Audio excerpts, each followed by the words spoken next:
Episode 7 ladies hostel. క్రితం ఎపిసోడ్లో అర్ధరాత్రి 12 గంటల సమయంలో పోలీస్ ఇన్స్పెక్టర్ రాయన్నని అపురూపలక్ష్మిని చంపిన కేసులో అరెస్టు చేయగా అతడు కిరణ్మయితో తనకి అపురూపలక్ష్మి తెలుసు కానీ తనతో ఏ సంబంధము లేదని చెప్తాడు. బంధువులు, తల్లిదండ్రులు, ఆమె అత్తగారు పరిపరి విధాలుగా రాయన్న గురించి మాట్లాడడం ఆమెను మరింత బాధించగా, తన చిన్న అన్నతో పోలీస్ స్టేషన్కు వెళ్ళమనగా అతడు సంకోచించడంతో ఆమె తన మామగారిని తీసుకుని పోలీస్ స్టేషన్కు వెళ్తుంది. అక్కడ రాయన్న ఒక బల్లపై కూర్చుని తన క్రికెట్ కెరీర్ మొత్తం పూర్తిగా చేజారిపోయిందని బాధపడుతూ ఉంటాడు. క్రమక్రమంగా అతడి మనసు వ్యధాభరితమైంది. ఆ పోలీస్ స్టేషన్ బల్ల మీద కూర్చుని తనలో తానే అయ్యో అయ్యో అని చాలాసార్లు అనుకున్నాడు. సరిగ్గా ఆ సమయానికి కిరణ్మయి తండ్రితో సహా రావడం కనిపించింది. ఆశ్చర్యంతో తన కళ్ళని తానే నమ్మనట్టు చూశాడు. ఆ క్షణం అతడు మానసికంగా ఎంత కుంగిపోయి ఉన్నాడంటే, అంత రాత్రి తన కోసం తన వాళ్ళు రావడం ఎంతో రిలీఫ్ అనిపించింది. ఆ ఉద్వేగంలో నోట మాట రాలేదు. కిరణ్మయి అతడి స్థితిని సరిగ్గా అంచనా వేసింది. అందుకే ఆమె అన్న మరుసటి రోజు పొద్దున్న వెళదామంటే ఒప్పుకోలేదు. ఆ శూన్యపు రాత్రి అతడు రెక్ అవ్వకుండా నీ వెనక మేమున్నాము అన్న ధైర్యం వాళ్ళ రాక ద్వారా అతనికి కలిగింది. భార్యాభర్తలిద్దరూ ఏమీ మాట్లాడుకోలేదు. మాట్లాడుకోవడానికి కూడా అంత అవసరమైన మాటలేమీ లేవు. ఒకరినొకరు చూసుకున్నారు. ఆమె కళ్ళతోనే ధైర్యం చెప్పింది. తండ్రి మాత్రం కొడుకుతో 2 మాటలు మాట్లాడాడు. కొడుకు కంటే ఆయనే ఎక్కువ బేజారుగా ఉన్నాడు. ఆయన వెళ్ళాక కిరణ్మయి అతని దగ్గరకు వచ్చింది. రేపొద్దున్నే లాయర్ దగ్గరికి వెళ్తాను, బెయిల్ ప్రయత్నిస్తాను అని నవ్విందామె.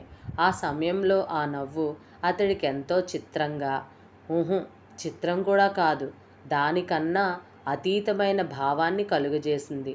నువ్వు తప్పు చేయలేదని నేను నమ్ముతున్నాను అన్న భావం.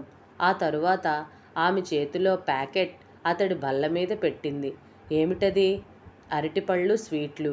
మీరు రాత్రి నుంచి ఏమీ తినలేదు అని ఆమె అక్కడి నుంచి కదిలి వచ్చేసింది. అతడి తడికళ్ళు తన దృష్టిలో పడినట్టు అతడు గ్రహించడం ఇష్టం లేనట్టుగా. పెళ్ళి ఇంట్లో వారిద్దరూ ఇంటికి వచ్చేసరికి తెల్లవారుజామున 3 అయ్యింది.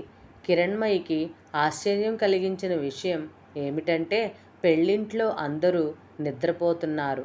అప్పుడెవరైనా కొత్తగా అక్కడ ప్రవేశిస్తే 3 గంటల క్రితమే అక్కడో ఘోరం జరిగిపోయిందని కలలో కూడా అనుకోరు. అంత ప్రశాంతంగా ఉంది ఆ ఇల్లు. ఆమె మనసులో ఏమోలో ముళ్ళు గుచ్చుతున్నట్లు ఉంది. ఆ ముసలాయన అయితే ఒక్కసారిగా 100 ఏళ్ల వృద్ధాప్యం మీదకొచ్చి పడినట్టు వడలిపోయాడు. కొందరైతే పైకి కనపడరు, లోపలే ఎంతో ఆత్మీయత పెంచుకుంటారు.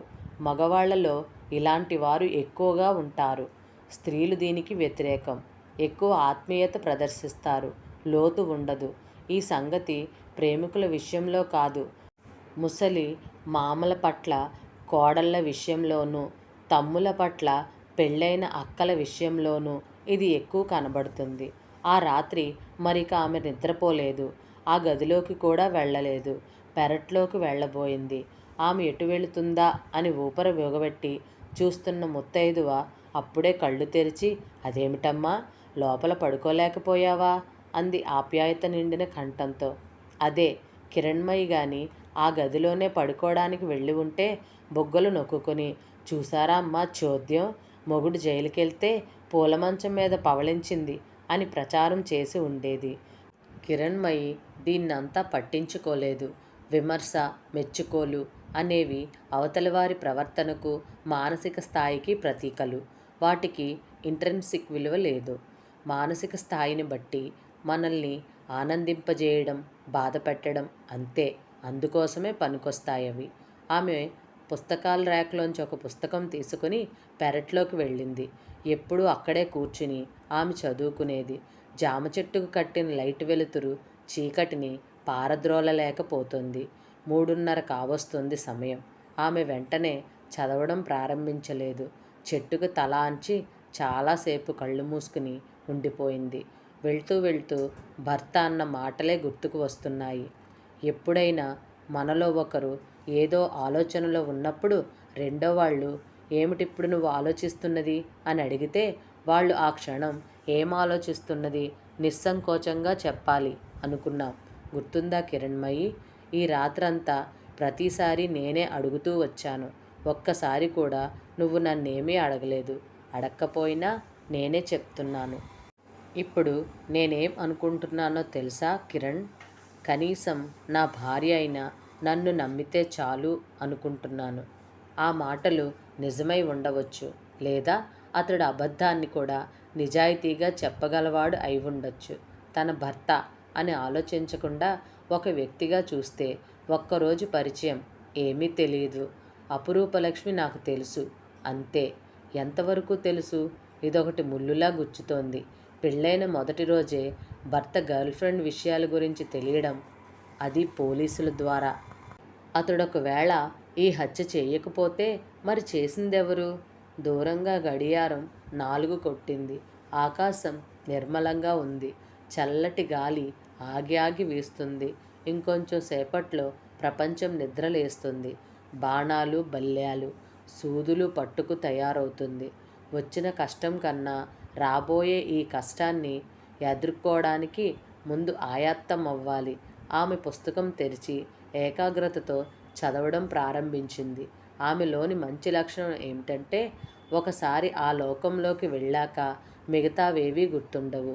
ఆమె చదువుతున్న పుస్తకం డాక్టర్ మెయిన్ డబ్ల్యూ డయ్యర్ వ్రాసిన pulling your own strings. Police స్టేషన్లో పొద్దున్న 7ంటికి ఇన్స్పెక్టర్ రాయన్నని ఇంటరాగేట్ చేయడం ప్రారంభించాడు. మీ పేరు? రాయన్న. ఎక్కడ పనిచేస్తూ ఉంటారు? రాయన్న చెప్పాడు. రాత్రంతా నిద్ర లేకపోవడం వల్ల మొహం పీక్కుపోయింది. తల వంచుకుని సమాధానాలు చెప్తున్నాడు.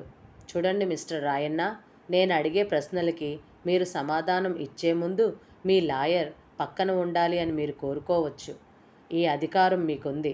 మీరే చెప్తారా లేక లాయర్ని పిలిపించుకుంటారా? నేనే చెప్తాను. అపురూపలక్ష్మి మీకెంతకాలంగా తెలుసు? సంవత్సరం పైగా. ఇంకా ఆ లేడీస్ హాస్టల్లో మీకెవరైనా అమ్మాయిలు తెలుసా? ఇంకో 4-5 తెలుసు. పేర్లు? రాయన్న ఇబ్బందిగా చూసి వాళ్ళ పేర్లు తప్పనిసరిగా కావాలా అని అడిగాడు. బయటికి రాకుండా ఉంచడానికి ప్రయత్నిస్తాను. రేపు కోర్టులో ఎలాగూ చెప్పాలి. అప్పటికి కేసు పాతబడిపోతుంది. కాబట్టి ప్రెస్ వాళ్ళకి వాళ్ళ పేర్ల మీద అంత ఉత్సాహం ఉండదు. చెప్పండి. పద్మ, విజయ, రమణి, అనురాధ. ఇన్స్పెక్టర్ అతడి వైపు అదోలా చూశాడు. మొట్టమొదటిసారి మీకు ఎలా పరిచయం అయింది? అపురూపలక్ష్మి. ఆటోగ్రాఫ్ కోసం వచ్చారు. 5గురునా? కాదు, 3. ఎవరెవరు? గుర్తులేదు. ఈ 5గురిలో మీకు ఎంతమందితో పరిచయం ఉంది? రాయన్నికి ఈ ప్రశ్న అర్థం కాలేదు. 5గురితోనూ అన్నాడు. ఆ పరిచయం గురించి కాదు, ఆ పరిచయం అని అడిగాడు. రాయన్న మొహం వివర్ణమైంది. ఎవరితోనూ లేదు అన్నాడు. ఇన్స్పెక్టర్ మొహం కఠినంగా మారింది. అపురూపలక్ష్మితో కూడా లేదా అని అడిగాడు. లేదు, ప్రమాణం చేసి చెప్తున్నాను. కోర్టులో కూడా నేరస్తులు ప్రమాణం చేసి చెప్తారు. ఆ ప్రమాణానికి విలువ లేదు. రాయన్న మాట్లాడలేదు. ఇన్స్పెక్టర్ అతడి వైపే సూటిగా చూశాడు. రాయన్న తలదించుకున్నాడు. అపురూపలక్ష్మికి ఇంకెవరైనా మగ స్నేహితులున్నారా? లేరు. చాలా మంచి అమ్మాయి.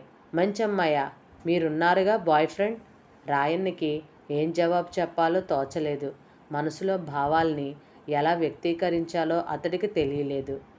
బాయ్ ఫ్రెండ్ ఉండడం వల్ల మంచితనం ఎలా తగ్గుతుందో అతడికి అర్థం కాలేదు. మంచి అన్నది ఒక పువ్వు లాంటిది. అది తన పరిమళాన్ని 4 దిక్కులకి వెదజల్లుతూ ఉంటుంది. ఎన్నో అంశాల్లో ఆ మంచితనం గోచరం అవ్వచ్చు. లక్ష్మి ఎవరితోనూ మాట్లాడదు. బాగా చదువుతుంది. చిత్రలేఖనంలో ఆసక్తి ఎక్కువ. తన పనేదో తను చూసుకుంటుంది. మిగతా వారి విషయాల్లో జోక్యం కలుగు చేసుకోదు. దైవభక్తి ఎక్కువ.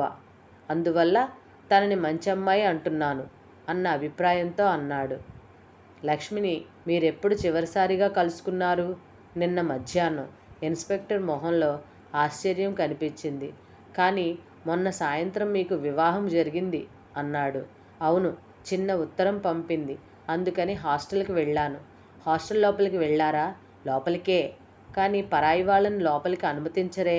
అది రూలేమో నాకు తెలియదు. మేమెప్పుడు లోపలే కలుసుకుంటాం. ఇన్స్పెక్టర్ కాగితం మీద ఆ విషయం రాసుకున్నాడు. ఏం మాట్లాడుకున్నారు మీరు? ఏమీ మాట్లాడుకోలేదు. అంటే ఊరికే ఉత్తరం పంపించి మిమ్మల్ని చూశాను, అది చాలు, వెళ్ళిరండి అనిసిందా? మిస్టర్ రాయన్న, మీరు అబద్ధం చెప్తున్నారు. అది మంచిది కాదు. నేను నిజమే చెప్తున్నాను. నేను వెళ్ళిన 5 నిమిషాలకి తను కలిసింది. కళ్ళు ఉబ్బి ఉన్నాయి. రాత్రంతా ఏడ్చినట్టుంది. కారణం అడిగాను. జవాబు చెప్పలేదు. ఉత్తరం ఎందుకు రాశావు? ఏం మాట్లాడాలి అని అడిగాను. పెళ్ళికి రాలేదే అని అడిగాను. మళ్ళా ఏడవడం ప్రారంభించింది. కొంచెం సేపు ఓదార్చాను. తర్వాత వచ్చేశాను. బహుశా మీరు పెళ్లి చేసుకోవడంతో ఆమె ఏడుస్తూ ఉండి ఉంటుంది. ఆ అమ్మాయికి ఇంకెవరైనా మగ స్నేహితులున్నారా? లేరు లేరు. ఆ విషయం నిర్ధారణగా చెప్పగలరా? చెప్పగలను. మిగతా వాళ్ళకి రమణికి ఉన్నారు చాలామంది. అందులో మీకు తెలిసిన వాళ్ళు ఎవరైనా ఉన్నారా? ఇండస్ట్రియల్ డెవలప్మెంట్ ఆఫీసులో నా స్నేహితుడు ఒకరున్నారు, రాజారావు అని. అతడుగాక సుబ్రహ్మణ్యం అని ఇంజనీరింగ్ కాలేజ్ హాస్టల్లో ఒక కుర్రవాడున్నాడు. ఎక్కడ కలుసుకుంటారు? హాస్టల్లోనే. అంటే అబ్బాయిల హాస్టల్కే వెళ్తుందామె. అబ్బాయిల హాస్టల్కి ఒప్పుకుంటారా? నాకు తెలియదు. వాళ్ళిద్దరూ పెళ్లి చేసుకుందాం అనుకుంటున్నారట. అనురాధ చెప్పటం ఏమిటంటే జంటలందరూ అలాగే చెప్పుకుంటారట. ఈ అమ్మాయి రాగానే అతడి రూమ్లో వాళ్ళు బయటకు వెళ్ళిపోతారట. అంటే ఇక నుంచి మేము లాడ్జింగ్లు హోటల్లే కాక హాస్టళ్ళు కూడా రేట్ చేయాలన్నమాట. ఇన్స్పెక్టర్ నవ్వాడు. రాయన్నికి క్రమక్రమంగా ధైర్యం వచ్చింది. ఇన్స్పెక్టర్ అంత ఫ్రీగా ఉండడం అతడు ఊహించని విషయం. పోలీసులు మొదట్లో సగం వరకు అలాగే ఉంటారని అతడికి తెలియదు. బహుశా అలాంటిదేమీ లేకపోవచ్చు. మామూలుగా మాట్లాడుకుంటూనే ఉంటారట గంటల తరబడి. బహుశా పార్కుల్లో ఏకాంతం ఉండదనేమో. ఏదేమైనా అబ్బాయిల ఐకమత్యానికి మెచ్చుకోవచ్చు. మరి మీరు అపురూపలక్ష్మి ఎక్కడ కలుసుకునేవారు? మేము ఎక్కువసార్లు కలుసుకోలేదు. కలుసుకునేటప్పుడు హోటల్లో కలుసుకునేవాళ్ళం. ఏ హోటలు? Blue tiger. అది చాలా ఖరీదైన హోటల్ కదా. అతడి ప్రశ్న అర్థమై సాధారణంగా రాజారావే బిల్ ఇచ్చేవాడు అన్నాడు. అతడికేమిటి మీ మీద ఇంట్రెస్ట్? రమణి కూడా వచ్చేది. ఓహో, 2 జంటలు అలా కలిసేవన్నమాట. రాయన్నికి ఆ వెటకారం బాధగా అనిపించింది. మేము ఎన్నోసార్లు కలుసుకోలేదు, 5-6 సార్లు అంతే అన్నాడు. మీరు అబద్ధం చెప్తున్నారు. కాదు, నిజమే చెప్తున్నాను. మిస్టర్ రాయన్న, నా సర్వీసులో మీలాంటి వాళ్ళని చాలామందిని చూశాను. చివరిసారి చెప్తున్నాను, నిజం చెప్పడం మీకే మంచిది. రాయన్న మాట్లాడలేదు. ఇన్స్పెక్టర్ ఒక కాగితం అతడు ముందుకు తోసి కలం అందిస్తూ, నేను చెప్పింది వ్రాయండి అన్నాడు. రాయన్న అర్థం కానట్లుగా అతడిని చూసి ఏమిటి అని అడిగాడు. చెప్తా, వ్రాయండి లాఠీకర్ర చేతిలోకి తీసుకుంటూ అన్నాడు ఇన్స్పెక్టర్. రాయన్న వ్రాయటం ప్రారంభించాడు. To whom so ever it may concern. Rayanna వ్రాసాడు. నేను నా స్వంత కారణాల వల్ల ఆత్మహత్య చేసుకుంటున్నాను. నా మరణంతో ఎవరికి ఏ విధమైన సంబంధం లేదు. రాయన్న సగం రాసి అనుమానంతో తల పైకెత్తాడు. పెళ్ళింట్లో కిరణ్మయి తెల్లవారే వరకు ఆ పుస్తకాన్ని చదువుతూ ఉంది. తూర్పున వెలుగురేఖ పొడిచాక పెరట్లోకి వచ్చిన తల్లి, ఇక్కడ కూర్చున్నావేమిటే అని పలకరించే వరకు చదువుతూనే ఉంది. ఆ పుస్తకాన్ని చదివే కొద్దీ ఆమెలో అదో రకమైన అంతర్లీనమైన శక్తి పెరుగుతూ వచ్చింది. భయం, ఆందోళన, ఉద్వేగం, కంగారు, ఇవన్నీ మానసిక స్థాయి భావాలు. ఈ భావాలే బాధని కలుగజేస్తాయి తప్ప పరిస్థితులు కాదు. ఆమె లోపలికి వచ్చింది. బంధువులు ఒక్కొక్కరే నిద్రలేస్తున్నారు. రాత్రి తాలూకు కంగారు తగ్గి కుతూహలం వాళ్ళ కళ్ళలో క్రమక్రమంగా చోటు చేసుకుంది. కొత్త పెళ్లి కూతుర్ని రకరకాలుగా పరిశీలిస్తున్నాయి ఆ కళ్ళు. ఏ శాస్త్ర ప్రజ్ఞానానికి లేని వాడితనం ఆ చూపులకు ఉంది.